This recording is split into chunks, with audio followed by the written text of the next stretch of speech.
Բարի երեկո, եթերում է մարդկային գործոնը։ Դեռևս նախապատմական ժամանակաշրջանում մարդիկ հավատում էին, որ հիվանդությունները տրվում են որպես պատիժ եւ դրանք կապված են աստվածների զայրույթի կամ այսպիսի բնության տարատեսակ փոփոխությունների ու տարբեր երևույթների հետևանքով։ Համենայն դեպս փորձում են հանել չար ոգիներին, փորձում են խաղաղեցնել զայրացած աստվածներին եւ փնտրել ու գտնել բուժմանուղիներ։ Հաճախ անում են հմայելիների յութաբառերի տարբեր աղոթքների օգնությամբ։ Փաստ է իհարկե, որ ներքինից անհանգիստ մարդը ունենում է բազում առողջական խնդիրներ։ Սակայն այսօր 21-րդ դարում բժշկություն ասվածը վաղուց վերածված գիտության լրիվ այլ միջոցներով է առաջնորդվում։ Հետաքրքիր է, որ դասական բժշկությանը զուգահեռ միևնույն է շարունակում է ակտիվ կերպով գոյություն ունենալ հեքիմությունը եւ այնպիսի ժողովրդական բուժումը, որից որ մեր ժողովուրդը գոնե չի կարողանում հրաժարվել։ Այսօր խոսելու ենք առողջությունից, խոսելու ենք բժշկության տարբեր մեթոդներից, որոնք են իրականում ռեալ, ակտիվ, գործող եւ գործուն։ Բարի երեկո, եթերում է մարդկային գործոնը։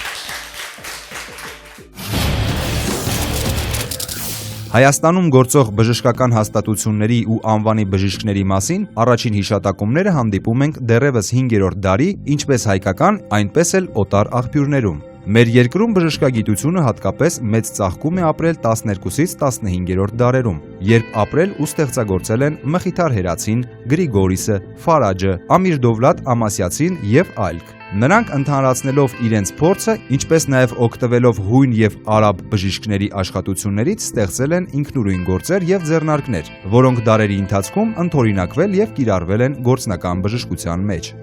Ժողովրդական բժշկության մեջ կան այնպիսի հայտնագործություններ, որոնք առ այսօր իրենց թարմությունը չեն կորցրել։ Իսկ որոշ հնարքներ գործածվում են մինչ օրս։ Տարիներ առաջ հիմնականում գյուղական համայնքներում հայտնի էին իրենց հեքիմ եւ սնխչի անվանող անձինք, ովքեր կիրառում էին պապերից ժառանգած հնարքներն ու բուժում մարդկանց։ Ժողովուրդն ասում էր, որ վերջիներս մարդիկ էին, ովքեր տիրապետում էին տոհմական դարերից եկող արհեստին։ Նրանք հմուտ, խոր գիտելիքներով եւ Աստծո շնորհով ու տաղանդով օժտված մարդիկ էին։ Սնխչիներն ու հեքիմներն այսօր էլ պակաս հայտնի չեն։ Նրանց ծառայություններից շարունակում են օգտվել մի շարք անձինք ոչ միայն գյուղերում, այլև Երևանում։ Պապերից ժառանգած բժշկության հետ մեկտեղ այսօր զարգացում են ապրում նաև մի շարք այլ ոչ ավանդական բժշկության տեսակներ, որոնք փորձում են ավանդական բժշկության հետ համընթաց քայլել։ Ժողովրդական բժշկություն, ոչ ավանդական եւ ավանդական բժշկություն, լայն ընտրության հնարավորություն, որտեղ սակայն ոչ հիմնավորված ընտրությունը կարող է արժենալ կյանքի գնով։ Ես հենց հիմա բժիշկների վրա եմ ջղայնանում։ 3 ամիսա ոտս համա չկարողացան գտնել ինչից է։ Դեղը խմեմ, դեղը քսեմ, ինչ ասեմ, լավ բաներ էլ կա, բան չունեմ ասել, բայց ես շփոթվում եմ իմանալի։ Ավանդականը երևի ավելի լավ է բալիկս։ Իսկական սնխչիներ շատ կան բալիկս, որ նույն ոսկորը կարող է բժիշկը չկարողանա, նա անենց կքցի տեղը, որ ես հավատում եմ բալիկս սնխչին։ Ասեղնաբուժությունը կոնկրետ տվյալներ ունեմ, որ շատ օգնում է, հեքիմականին չեմ հավատում, իսկ այսօրվա բժիշկներին շատ անգամ չեմ վստահում եւ ինքս ինձ համար 2-3 կարծիք եմ լսում, նոր եզրակացություն եմ անում, որպեսզի մտածեմ ինքս որոշեմ, վստահեմ թե չէ, այսօրվա կյանքը այնպեսին է, որ ցավոք սրտի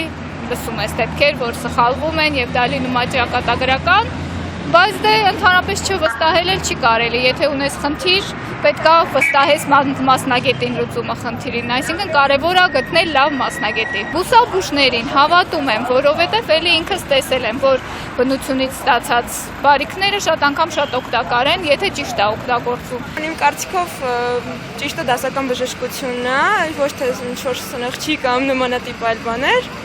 Կարծիքով ճիշտը գրագետ ճիշտ բժշկությունն է։ Ես իմ վրա վերցնեմ, որ հանդիպեցի այդպիսի մի բան, իհարկե չէի հավատում, բայց իմ ոտքս վնասեցի եւ ավանդական բժշկությամբ ես բուժեցի, ոչ թե գնացի բժիշկներին հավատալով։ Ինքը ասեց արի բժիշկը, պետք է անհապաղ վիրահատենք, բայց ես գնացի այդ հեքիմի մոտ, ինքը շատ լավ բուժեց։ Եվ հիմա եւ կիսով չափ հավատում եմ նրան, եւ կիսով չափ նրան, չգիտեմ որն է ճիշտ։ Գիտեք ինչ, ես չգիտեմ, չեմ կարող ասել որն է ճիշտ, որովհետև երկու տարբերակն է գործում, եւ նա։ Նայած մասնագետն է պետք կարևորը ճիշտ ընտրել։ Եթե լավ մասնագետ է, եթե բուսաբուժությամբ է զբաղվում եւ զբաղվել է դրանով եւ որակով մասնագետ է, իհարկե դրան էլ կարելի է դիմել, որովհետև այսօրվա բժշկության մեծ մասը դրանից է կախված։ Լայն հնարավորություն կա 21-րդ դարում մնում է հասկանալ ում ընտրել ավանդական բժշկության հետևորդին, պետք է հասկանալ ժողովրդական բժշկությանը հետևել, թե հեքիմներին կամ սնխչիներին հավատալ։ Այս ամենի մասին խոսելու ենք այսօր եւ ինչպես տարանջատել իսկապես առողջ բժշկությունը շարլատանությունից։ Բարի երեկո, մենք եթերում ենք, հրավիրենք մեր առաջին հյուրերին։ Ռուսաստանի Դաշնության բժշկատեխնիկական գիտությունների ակադեմիայի ակադեմիկոս, մանկավարժական գիտությունների դոկտոր, բժիշկ մանուալիստ Գագիկ Կարապետյանին եւ հեքիմ Քնարիկ Գևորքյանին։ Համեցեք։ Համեցեք, պարոն Կարապետյան։ Բարի երեկո, շնորհակալություն գալու համար։ Նախ սկսենք այս գուցե սովորական թվացող հարցից։ Պարոն Կարապետյան, որ բժշկությունն եք դուք նախընտրում, որպես կիրառության համար նախընտրելի միջոց։ Ես ոչ ավանդական բժշկության ներկայացուցիչ եմ, այլ կերպ այլընտրանքային բժշկություն է համարվում եւ նաեւ էներգետիկ բժշկություն, դասպես գրականությունների մեջ, դասպես արդյունության ծև կա եւ ամբողջ աշխարհում շատ դժվար է ընտրել մասնագետին, բոլորն էլ շատ դժվարությամբ են ընկնում իրենց բժշկի մոտ, ճիշտ իրենց բժշկին գտնում եւ ոչ ավանդական բժշկության կողմնակիցները ոչ մի թշնամություն չունեն բժշկության մյուս կողմնակիցները եւ գնահատում են գիտության մեջ նրանց ձեռքբերումները եւ քիմիական բժշկության մեջ, բայց մենք մարդիկ ենք, որոնք որ մանուալ բժշկությամբ են զբաղվում։ Ինչ ասել է մանուալ թերապիա։ Manus նշանակում է ձեռք, ինքը լատինական բառ է եւ այն բոլոր մանիպուլյացիաները, որոնք կատարվում են ձեռքով, նրանք կոչվում են մանուալ թերապիա։ Թերապիան մի ընդհանուր այսպես հասկացություն է։ Եվ ինքը ալտերնատիվ այլընտրանքային բժշկությունը հիմնականում մարդուն դիտում է որպես ամբողջական մի մեխանիզմ։ Իսկ որ բժշկությունն է մարդուն դիտում անջատական մեխանիզմ։ Իսկ ընդհանրապես կարող ենք մենք տեղեր նշանակել սիդանոթային համակարգի համար քիմիական տեղեր նշանակել, ասենք գլխի համար կարող ենք մենք նյարդային հիվանդություններ, որոնք նյարդային հիվանդությունների պատճառով, որոնք առաջացել են ստամոքսի հիվանդություն, կարող ենք ստամոքսի համար բուժել այնինչ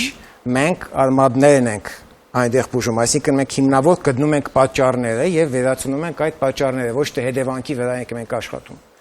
Հիմա այսպես է, իսկ թեորիական բժշկությունը ինքը մենք ընդհանրապես չենք ընդունում եւ կամ ընդունում ենք մասամբ։ Հիմնականում չասենք, որ բժշկությունը ինքը մեր այսպես ձեր բուժական process-ի ընթացքում ասպիրին օգտագործում եք թե ոչ։ Ասպիրին չենք օգտագործում։ Մենք կարող ենք նրան փոխարինող, ասենք բուսական որևէ, ասենք պրեպարատ իրեն առաջարկել, որը ասպիրինի ֆունկցիաները լրիվ կատարում են, այո։ Կասեք, որ հիվանդություններին են հիմնականում օգտակար մանուալ թերապիան եւ այլընտրանքային բժշկությունը։ Մանուալ թերապիան ինքը ողնաշարային հիվանդությունների համար շատ կարևոր է եւ ինքը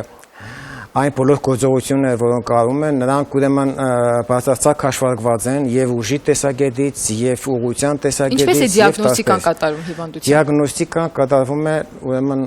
մեծ ոչ ավանդական բժշկությունը ունի մեծ սիստեմ դիագնոստիկայի, որով ինքը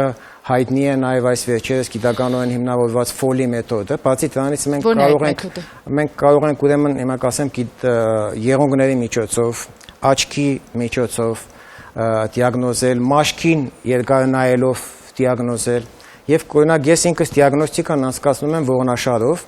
եւ ողնաշարային, այսինքն ողնաշարի վրա ներքև իջնելով անպայման տեսնում, երբ չէ որ ողնաշարի ամեն մի ողոն իաշտավորում է ինչ-որ մի օրգան, որոնք մենք գիտենք, որը ինչպես է, եւ այն ուրեմն ձեռք տալով մենք կարողանում ենք հասկանալ իրենականային պալպատոր մեթոդով, կարող ենք հասկանալ թե ինչ շեղումներ կարող է ունենալ այդ տվյալ կարգի հիվանդը։ Լավ, շնորհակալություն, սա տեսական մասն է, որին մենք դեռ կհասցնենք անդրադառնալ, ոչ ավանդական բժշկությանը զուգահեռ մենք գիտենք, որ շարունակում է միշտ գոյություն ունենալ հեքիմությունը, ես չեմ կարող այդ բառի ստուգաբանությունը իմատել, բայց կարծում եմ հայերեն բառ չի։ Տիկին Քնարիկ, ասացեք, ինչպես եք որոշում, թե ինչ հիվանդությամբ է մարդը տառապում։ Թե գալիս են ձեզ մոտ արդեն իմանալու։ Ես աչքի մեջ եմ նայում։ Աչքի միջոցով ենթադրում եք, թե ինչ հիվանդություններ նա կարող է ունենալ։ Իսկ ինչպես եք բուժում նշանակում։ Դեղաբույսերով։ Օրերով, ժամանակով կա 20 օր, շաքարը 20 օր, ռակը նայած չափսի, նայած ամսի, Նկատի ունեք մեղմացնելը, թե բուժելը ընդհանրապես։ Բուժել, ընդհանրապես բուժել, հանգստացնել իմ մոտ չկա։ Տիկին քնարեք, ուզում եք ասել, որ դուք կարող եք բուժել շաքարախտ հիվանդությունը։ 1000% կբերես, կբուժեմ, կտելուս։ Լավ, շարունակենք մեր զրույցը եւ սիրով ներկայացնեմ մեր տաղավարում գտնվող մյուս հյուրերին, որովհետեւ նրանցից յուրաքանչյուրը ներկայացնում է իր ուղղությունը բժշկության մեջ։ Բիոռեզոնանս դիագնոստիկայի սուջոկ ասեղնաբուժության եւ տիբետյան էներգոթերապիայի մասնագետ Արտակ Պետրոսյան, բարի երեկո։ Հիրուդոմեդ բժշկական կենտրոնի հիրուդոթերապևտ Փարանձեմ Մովսիսյան, բարի երեկո։ Այս կողմում նստած է Վահան Մելիք Փարսադանյանը, յոգ բժիշկ, բարի երեկո։ Եվ ոչ ավանդական բժշկության մեթոդների կողմնակից գեղեցիկ կին Ալլա Դուրյան, բարի երեկո։ Նախքան հարցը տալը առաջարկում եմ շեղվել, գնալով կարճատև դադարի, որից հետո վերադառնանք եւ շարունակենք մեր այսօրվա թեման։ Նախ ասեմ, որ անբուժելի հիվանդություններ չկան։ Չկան։ Բոլոր հիվանդությունները բուժելի են, ընդ որում ծերությունն է հիվանդություն, որը միանգամայն բուժելի է։ Ինձ համար ոչ թե այդ դիպլոմի առկայությունն է կարևոր, ինձ համար կարևոր է այդ մարդու պրոֆեսիոնալիզմը, թե ինչ շկոլայի անցել նա։ Օրինակ ասում է ես ռուսկ եմ բուժում եւ շաքարախտ, նա այդ բանը ասում է առանց հասկանալու թե ինքը ինչ ասեց։ Ներեք բոլորդել, լեղապարգը, պոշկեն, քարերը, խոցը, առանց օպերացիայի կբուժես, լեղապարգի քարը կթափես,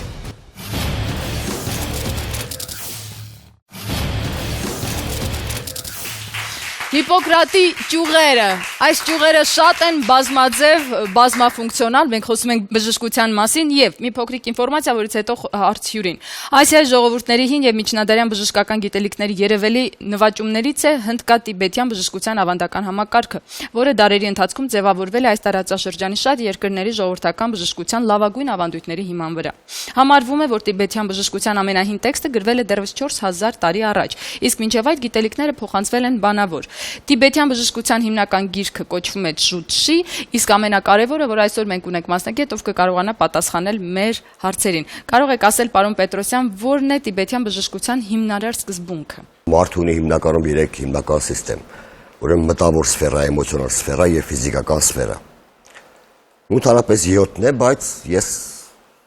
ընդհանուր առմամբ եմ ասում եւ համաձայն տիբետյան բժշկության սկզբունքի բոլոր հիվանդությունների արմատները սկսում են շատ ավելի նուրբ օղակներից, քան ֆիզիկական մարմինն է։ Եվ դրա հետ կապված տիբետյան բժշկությունը աշխատում է միանգամից եռակողմ, աշխատանք մտքի հետ, ապրումների հետ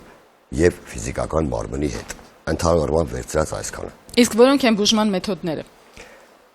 Բուժման մեթոդները, ուրեմն էներգոթերապիան դա կապված է կոնկրետ մարդու գլխավոր էներգոսիստեմների եւ աուրայի հետ։ Փուլ երկրորդ, դրանից ծնվեց, դրանից հետո եկավ ասեղնաբուժությունը, հետո սուջոկ ասեղնաբուժությունը, որոնք որոշված են վերոհիշյալ էներգիաների կոռեկցիային, որտեղ առողջություն ասելով հասկանում ենք հավասարակշռվածություն, ամեն էներգիա, որը որ համապատասխանում է որոշ օրգան օրինակ համոէներգիան լիարդ լեոգիների, ենթաստամոքսային գեղձ եւ ստամոքս էներգիան համապատասխանում է խոնավությանը։ Այն ինչ որ ես ասում եմ, մեր Ամիր Դովլաթը գիտեր։ Ամասիացին։ Իհարկե։ Որտեղից էր սովորել Տիբետից։ Հասկացա։ Չնայած գերած չի, բայց ենթադրվում է, որ այնտեղից էր եկել։ Ուրեմն քամու էներգիան համաձայն էներգիաների մեկի մյուսի փոխհարաբերության ընկճում է խոնավության էներգիային, որը մեր սովորական կյանքում է երևում։ Քամին կփչի, շուտ կչորանա, խոնավությունը կվեհնա։ Այդ երկու օրգանները իրար համահունչ են ու իրար հետ փոխադարձ եւ հակադարձ կապի մեջ են։ Եթե քամին կշատանա, ստամոքսը կսկսի տուժել։ Մեր առօրյա բժշկության մեջ լեղապարկից ուղղակիորեն ստամոքսը կսկսի տուժել։ Ոչ մի տարբերություն։ Բայց գործնականում ո՞նց եք դա անում։ Ինչպես եք։ Դրա համար հրաշալի դիագնոստիկաներ կա, սկսած օրգանական ախտորոշումից վերջացած բիոռեզոնանսով եւ իհարկե սուջոկետային ախտորոշմամբ։ Եվ բժշկության ամբողջ իմաստը բերելն է, որ յուրաքանչյուր էներգիա գա, հասնի իր սովորական, իր բնականon չափին։ Քամին պակասեցվում է, խոնավությունը շատացվում է, օրգանները սկսում են վերականգնվել։ Պարոն Պետրոսյան, երբ որ ձեզ դիմում են, ինչ որ մի ընդհանուր գիտելիք կամ տեղեկություն ունենում են ձեր միջոցների, մեթոդների մասին, թե գալիս են ուղղակի վստահելով կուրորին։ Սովորաբար ինձ դիմում են այն մարդիկ, ում մտերիմը, ընկերը, բարեկամը վերականգնել է։ Շնորհակալ եմ, Տիկին Փարանձեմ, ես կխնդրեի պատմեք ձեր բժշկական ուղղության մասին ինչ այն իրենից ներկայացնում եւ որքանով է կիրառելի Հայաստանում։ Դզուկաբուժությունը, ինչպես գիտեք, դարերի խորքից է գալիս եւ եթե այսօր նորից կիրառվում է, դա նշանակում է լիովին արդարացված մեթոդ է։ Եվ Հայաստանում այսօր արդեն բավականին մեծ կիրառություն ունի եւ հիմնականում մեզ դիվում են հիվանդներ, որոնք երկարատև բուժվում են տարբեր մեթոդներով եւ դեղորայքային եւ հուսաբուժությամբ եւ գալիս են մեզ մոտ արդեն կարծես հույսները կորցրած։ Հարցը նրանում է, որ դզուկաբուժությունը անջատել, այսպես ասած ձեր ասած գիտականորեն բժշկության մյուս մեթոդներից չի կարելի։ Նա լրացնում է մյուս մեթոդներին, նույնպիսի մեթոդ է, ինչպես ասեղնաբուժությունը, ֆիզիոթերապիան, բուսաբուժությունը կարելի է կիրառել եւ առանցին, մոնոտերապիայի ձևով եւ կարելի է կիրառել մյուս դեղորայքային բուժման հետ զուգընթաց նաեւ բուսաբուժության եւ այլ մեթոդների հետ միասին։ Հարցը նրանում է, որ եթե հիվանդները երկարատև քրոնիկ հիվանդներ են եւ դիմում են մեզ, որոնք ստանում են բավական երկար տարիներով դեղորայքային բուժում, բնականորեն դեղորայքը միանգամից հանել չի կարելի։ Մենք հանում ենք դզրուկները դնելու միջոցով կամաց-կամաց դեղորայքի քանակի պակասեցման ենք հասնում, որը բավականին մեծ պլյուս է կյանքի ռիթմի համար, մարդու առողջության համար եւ այսօր պետք է ասել, որ դզուկաբուժությունը ավելի շատ ես գոհ եմ այն առումով, որ կիրառվում է պրոֆիլակտիկ նպատակով, այսինքն պետք է բուժել հիվանդին, բայց ավելի ճիշտ է, որպեսզի նա ունենա պահպանի իրեն առողջությունը, չհասնի հիվանդության։ Այդ առումով դզուկները իրոք անփոխարինելի են։ Իսկ ազդեցության մեխանիզմները բազմաթիվ են։ Ես չեմ ուզում պատմական երկար ճամփորդություն անել, բայց եղել են փաստեր, երբ դզրուկաբուժությունը այո օգնել է եւ եղել են փաստեր, երբ արդեն կիսահիվանդ մարդուն հասցրել են մահվան շեմին, որովհետեւ սակավարյունություն է ունեցել եւ այն ժամանակ դիագնոստիկան զարգացած չէր։ Այս առումով կան մարդիկ, ում հակացուցված է դզրուկաբուժությունը։ Իհարկե, դզրուկաբուժությունը հակացուցված է, կան իհարկե քիչ են այդ հակացությունները, հիմնականում հեմոֆիլիայով, այսինքն հիվանդներ են, որոնք ունեն արյան մակարդելության հետ կապված խնդիրներ, նման դեպքերում երբեք չի կարելի դնել դզրուկներ չի կարելի դնել, եւ որ արյան ճնշումը բավականին ցածր թվերի վրա է, չի կարելի դնել այդ ձեր ասած սակավարյունության դեպքում ընդհանրապես չի կարելի դնել, իսկ տարիքային առումով սահմանափակումներ չկան։ Փոքր քաշի դեպքում ոչ, պարզապես պետք է ամեն մի մարդու մոտենալ անհատականորեն։ Չի կարելի դեղորայքի նման նշանակել 1 հաբից 3 անգամ կամ 2 անգամ, արդեն ամեն մեկին օրական 7 դզրուկ։ Ոչ, 7 էլ չի, ամեն մեկին անհատական մենք որոշում ենք ինչպես, եթե հիվանդին օգնում է 2 դզրուկը, ինչի համար ավելացնել քանակը։ Պարոն Մելիք Փարսադանյան, դուք շատ եք ուսումնասիրել նաև փիլիսոփայական առումով հիվանդությունները, մարդու առողջությունը, գուցե նաև անմահության գաղտնիքներն եք որևէ կերպ կարողացել գտնել։ Կասեք հիմնականում ինչպիսի հիվանդություններն են այսօր տարածված եւ որոնք հնարավոր է բուժել, եթե մարդը կարող է ինքնագիտակցորեն անդրադառնալ ինքն իրեն։ Նախ ասեմ, որ անբուժելի հիվանդություններ չկան։ Բոլոր հիվանդությունները բուժելի են, ընդ որում ծերությունն է հիվանդություն, որը միանգամայն բուժելի է։ Ես ինձ վրա կատարել եմ բազմաթիվ փորձեր, միջելուց նման փորձեր ոչ մեկը չի համարձակվում կատարի, մինչդեռ այդ փորձերը ռեալ ցույց են տալիս բուժական մեթոդի ռեալությունը։ Ասենք, եթե դու համոզված ես, թե ինչից է առաջանում հիվանդությունը, ինչ պատճառներով, չէ։ Իսկ մենք համոզված ենք ինչից է առաջացնել այդ հիվանդությունը քո մոտ եւ ստանալ բուժումը։ Միայն նման փորձեր կատարել են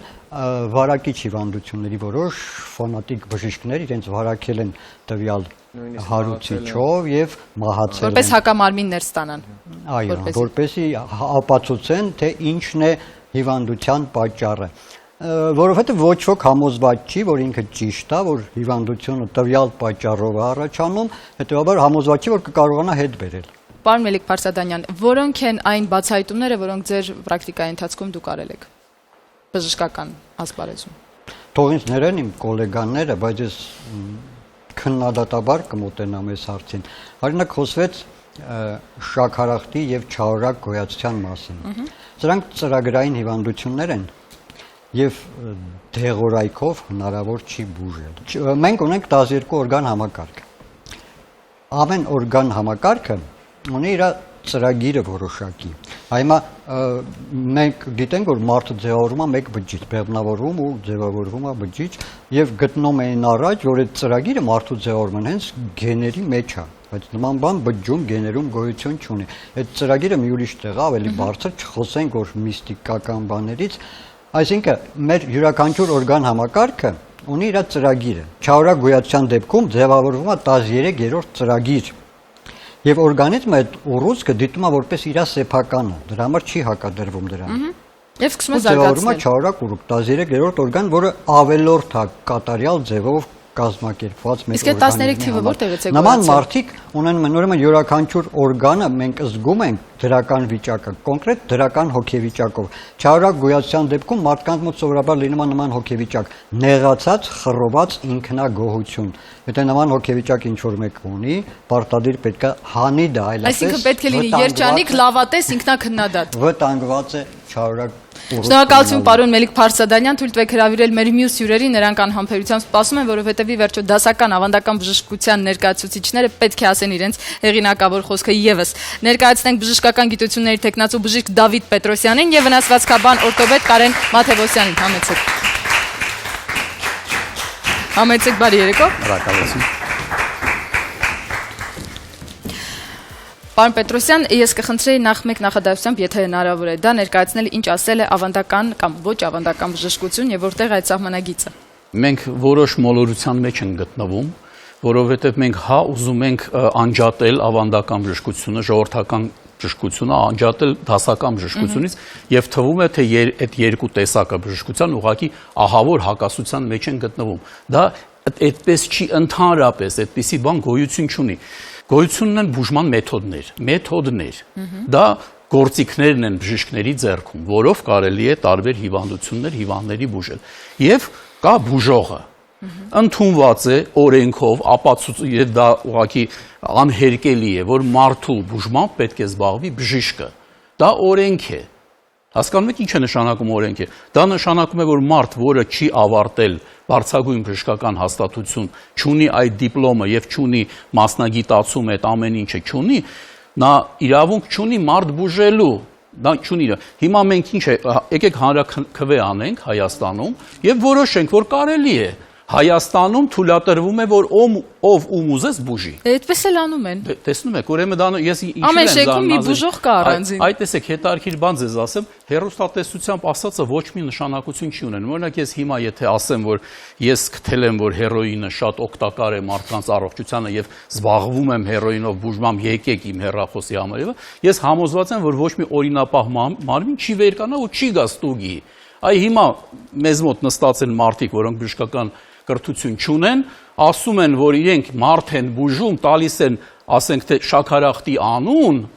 եւ ոչ մի բան չի լինում, ոչ մի բան։ Մենք Տիկին Քնարիկի մասին դեռ կխոսենք, հասկանանք քանի հիվանդություն են բուժել, իսկ կարճատև դադարից հետո կշարունակենք մեր շատ հետաքրքիր զրույցը։ Ինձ համար ոչ թե այդ դիպլոմի առկայությունն է կարևոր, ինձ համար կարևոր է այդ մարդու պրոֆեսիոնալիզմը, թե ինչ շկոլայի անցնա։ Օրինակ ասում է ես ուռուցք եմ բուժում եւ շաքարախտ։ Նա այդ բանը ասում է առանց հասկանալու թե ինքը ինչ ասեց։ Ներեք բոլորն լեղապարգը, պոշկեն, քարերը, խոցը առանց օպերացիայի բուժես, լեղապարգի քարը կթափես։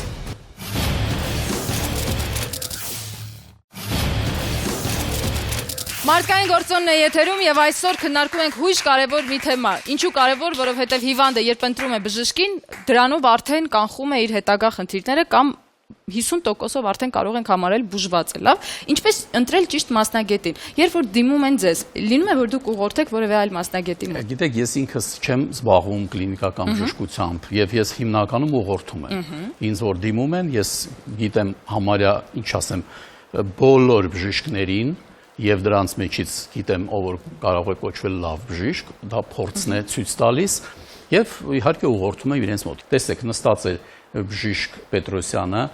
բժշկուհի Մովսեսյանը, բժշկուհի ես շեշտում եմ, բժիշկ Կարապետյանը, որոնք ամեն մեկը ինչ որ մեթոդ են ընտրել, դրանով աշխատում են։ Օրինակ տզրուկաբուժություն,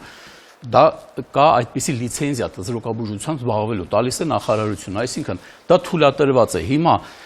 ավելի լավ չի որ դրանով զբաղվում է բժիշկը, որը կարող է տարբերել ում ցուցված է այդ տզրուկաբուժությունը, ում ոչ։ Եվ եթե ինձ պետք լինի, ես իհարկե կգնամ բժիշկի մոտ, որը եթե մանուալ պետք լինի, ես մի հատ կհետաքրվեմ այդ մանուալիստների մեջ ով է բժիշկը եւ իհարկե կգնամ իրեն մոտ։ Բայց օրինակ նա ով որ բժիշկ չի,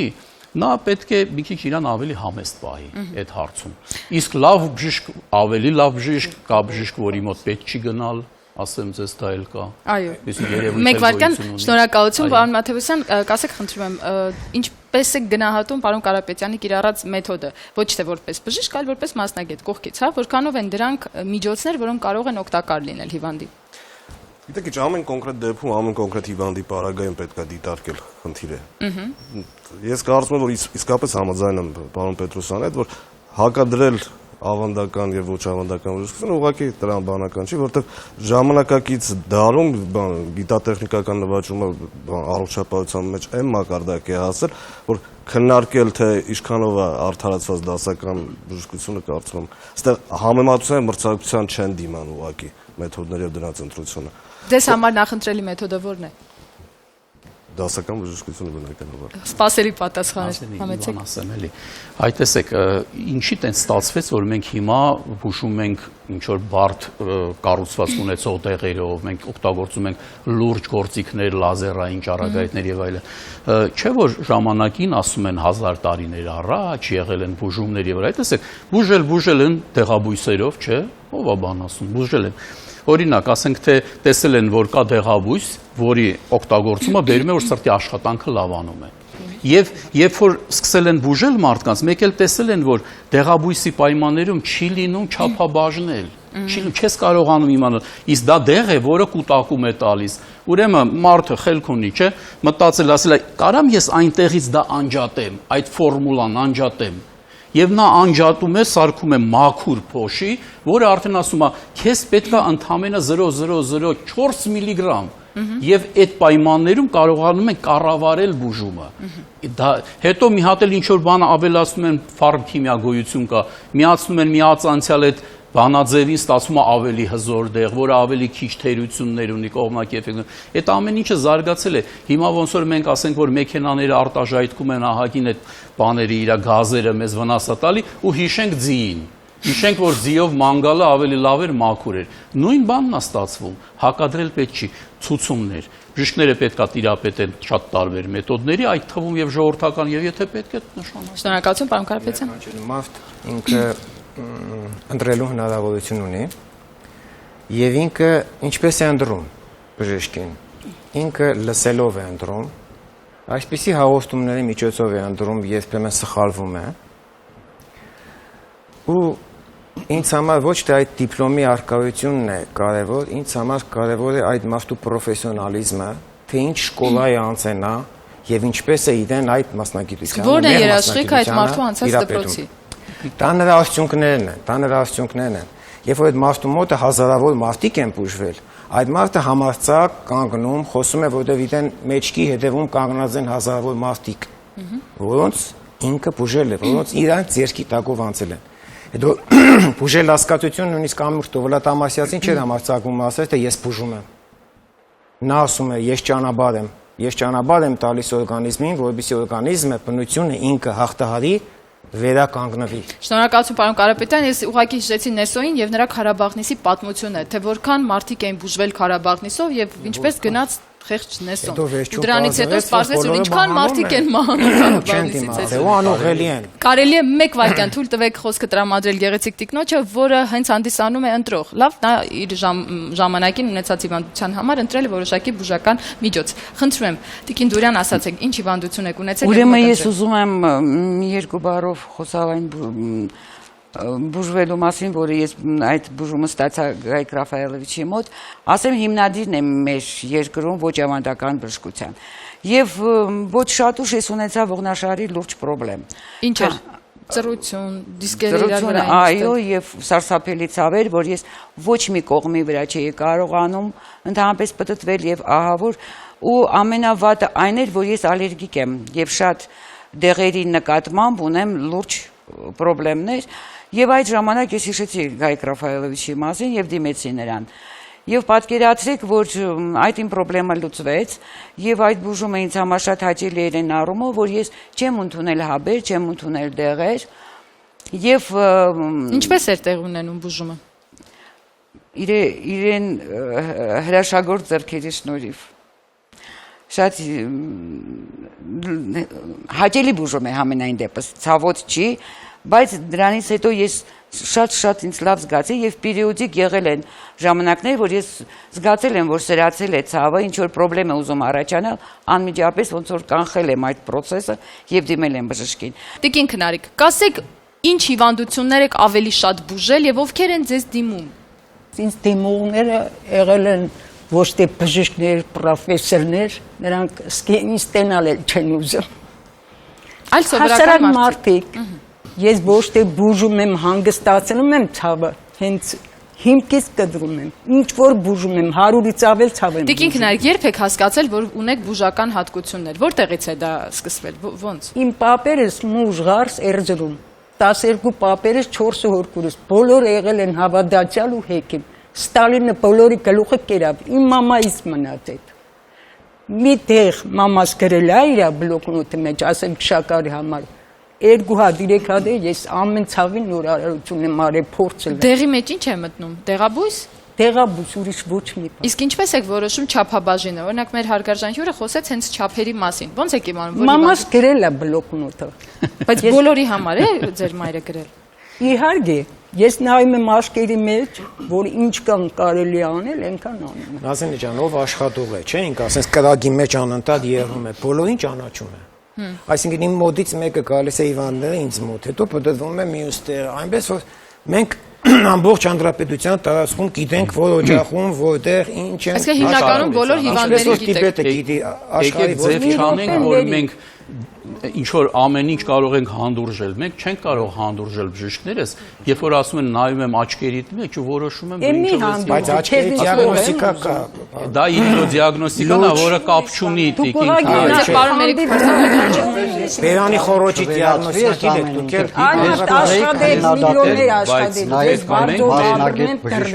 Համեցեք, պարոն Մելիք Փարսադյանյան, լսում ենք։ Այո, ասեք։ Որ ասում ենք բժիշկ ընտրենք, ոնց ընտրենք։ Գոնե պետքա կարող հարցնել այդ բժշկին, գոնե օրգանների տեղերը իմանա։ Իդեպ ցավոք պետքա նշել, որ շատ մասնագետ բժիշկներ մեր օրերում էլի չգիտեն օրգանների այդպես մի ասեք, էլի բժիշկները օրգանների տեղերը բժիշկ է, հնարավոր չէ։ Պարոն Մելիք Փարսադյանյան, ես օրգանների տեղերը անգիր գիտեմ, բայց բժիշկ չեմ, քավիցի։ Բայց մի հնարավոր բան չի։ Կան որոշ շրջանավարտներ, որ այդքան չեն տարբերում, բայց բժիշկները գիտեն։ Չեմ ասում ֆունկցիաների մասին եւ այլ։ Մարդը շատ բարդ համակարգ է։ Եվ ասենք միայն դեղական դեղաբուժությունը, մոտեցումը նման եւ բոլոր են բուժական եղանակները, որ կիրառվում են, բավարար չեն։ Իրականում օրգանիզմը ինքն իրեն է բուժում։ Ցանկացած բուժական եղանակ 30-35% արդյունավետություն ունի։ Սա աբսուրդ է, եթե բուժական մեթոդը ռեալ է, նա պետք է տա 90%-ի արդյունավետություն գոնե։ Դուք խոսում եք շատ բարձր ինքնագիտակցություն ունեցող մարդկանց մասին, ինքն իրեն բուժող օրգանիզմը։ Օրգանիզմը ունի բազմաթիվ վերականգնողական, պաշտպանական մեխանիզմներ, երբ որ հիվանդությունը սրվում է, երկու ելք ունի, հասնում է կուլմինացիային ու սկսում է ֆունկցիոնալ կարգավարում գնալ։ Կամ գնում է այն աշխարհ։ Կամ գնում է այն աշխարհ։ Շնորհակալություն, պարոն Մաթևոսյան։ Երբ որ հնչում է տեսակետից, դեմ չեմ, որ մարդու ձեռքերը կարող են իրականում հրաշներ գործել, բայց բերել այդ տեղավորել դասական բժշկության մեջ, փորձել դրանով աբսոլյուտացնել ամեն ինչ, իհարկե։ Կարծում եմ, որ դասական բժշկությունը ուղղակի չի հանդուրժի դա։ Ոչ թե չի հանդուրժել, պետք է համապատասխան կարգավորումներ, լիցենզավորումներ եւ այլն։ Եվ ակնհայտ է, որ մեր ժամանակներում արդեն մրցակցությանը դիմաց չէ։ Ուղղակի ուզում եմ որպես նաեւ ամփոփման կարգի, նշել, որ հնչած ողնաշարի ցավ հասկացողությունը, բարբերաբար հաճախող նոպայաձև սար մի ախտորոշում չի հնչել։ Մի ախտորոշում չի հնչել։ Ժամանակակից մեթոդները հետազոտման հնարավորություն են տալիս միլիմետրի 18% աստիճանով ճշտել նաև հյուսվածքների դիֆերենցիացիայի առումով։ Ինչ կարգի խնդիր կա, անատոմիական ինչ շեղում կա, որ դրանից դիագնոստիկա անել։ Դեմ չեմ, որ մարդիկ կարող են որևէ ձևով օգտակար լինել մարդկանց, նույնիսկ բանակ կազմելով, բայց նշվածի մեջ ողնաշարի ցավ հասկացողը ցավոք սորտի այդ լուրջ չի դասական բժշկության առումով եւ ընդհանրապես Պետք է կոնկրետ դիագնոզ նշել։ Բայց կրկես կան ցավ ողնաշարում, հասկանում եք, կա ցավի հատուցտեսություն, կա ցավ գիտություն ցավի մասին, բայց դա ողնաշարի ցավը դիագնոզ գույս։ Գիտեք, մենք այստեղ չենք հավաքվել տերմինոլոգիաների մասին խոսելու, մենք հավաքվել ենք, որովհետեւ օգտակար լինենք հասարակ մարդկանց, իսկ հասարակ մարդն ասում է, մեջքս ցավում։ Բայց ներեցեք, հասարակ մարդը որպես բժիշկ պետք է հասկանա ինչի է ցավում։ Այո, մարդկան հետազոտություններ, դրա համար մարդիկ ունեն յամերներ, կոմպյուտերային տոմոգրաֆիաներ, հազար տեսակի բաներ ներկայացնում, պատահական չեն բանանում։ Հենց սրանից Բայց ձերքով հնարավոր է դիագնոզ։ Քանի որ տզուկաբուժության մասին էլ նույնպես այլ ընտրանքային մեթոդ է, հարցը նրանում է, որ բուժումը բավական գիտական հիմքերի վրա է դրված եւ 13 թվականին տեղ ունեցավ համաշխարհային կոնֆերանս, որտեղ բավականին խոշոր գիտնականներին հավաքվել եւ նրանք բոլորը արդեն գիտականորեն ապացույցներ են բերում տզուկաբուժության էֆեկտիվության մասին։ Այսինքն բուժման հիմնական էությունը նյութերն է, որ տալիս է տզուկը օրգանիզմին եւ դրա միջոցով է բուժում կատարում։ Այսօր մենք իհարկե հիվանդներին, որ ընտրում ենք, բոլորը պարտադիր հետազոտված են եւ մեր կենտրոնում կա եւ հետազոտման մեթոդներ, եթե պետք են ամեն տեսակ հետազոտություն կատարվում է եւ հետագայում բուժումից հետո ապացուցելու համար, որ օգնում է այդ բուժման մեթոդը, նույնպես հետազոտությունները կատարվում է։ Բժշկության բոլոր մեթոդները պետք է կիրառել, եթե մենք օգնում ենք մարդուն։ Կարևորը այստեղ մարդուն օգնելն է։ Կարևորը դա է։ Բոլոր զրույցներում փաստորեն մենք տեսանք, որ լինի ավանդական թե ոչ ավանդական, չափարիչ էր համարում անպայման գիտությունը։ Գրագիտությունն է։ Այո, եւ յուրաքանչյուր ոք ինչ որ ասում էր, փորձում էր անպայման համեմատել կամ պաշտպանություն կամ ճանաչողություն գտնել օֆիցիալ գիտության կողմից։ Հետևաբար հիմք առաջի բացարձակ կողմ եմ ձեր հետ պացիենտի, հիվանդի բուժական այդ բառն եմ ասում, բուժական, ոչ թե օգնություն կամ թեթևացում կամ եւ այլն։ Պիտի զբաղվի մասնագետը։ Մեթոդը կրկնում եմ, թող ընտրի բժիշկին ինչ կուզենա։ Դեպքերի մոտ 80-90% դեպքերում, երբ որ աշխատում ենք պացիենտների հետ, ես հերարցել եմ ավարտել, գիտեմ ինչ եմ ասում։ Դասականը ու ավանդականը դրանք իրար հետ են գերում։